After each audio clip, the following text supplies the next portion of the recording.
Duwang grade 3 student irido makalis mabudalanin motorsiklo sa magkasuhay na lugar sa Legazpi City, Albay. Si Rosie Nieva nakatutok. Irido ang duwang grade 3 student makalihis mabangganin motorsiklo sa magkasuway na lugar sa Legazpi City, Albay. Enot digdi, mahihiling sa CCTV footage kan barangay humapon ang pagbalyo sa tinampo kan tulong aki kay banan ang sa indang ina. Alagad biglang nagdalagan ang 9 anyos kung kaya nahagop ini kan motorsiklo.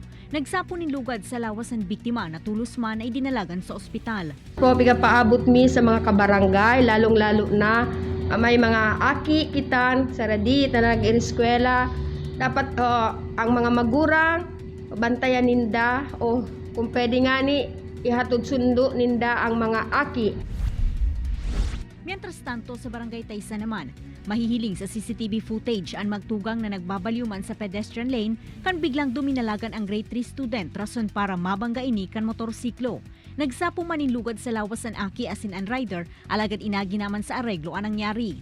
Sa ngunyan mas madagdag panin seguridad ang mga otoridad sa mga lugar, urog na ang harani sa mga eskwelahan.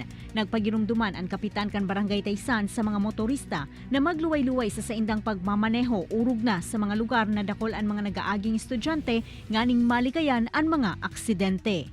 Ang number one po sa mga nakamot na gumotor na magluway-luway man sila pag-abot sa sentro. Kadakol talaga ang mga akin na eskwela. Ini si Rosie Nieva, Balitang Bicolanja.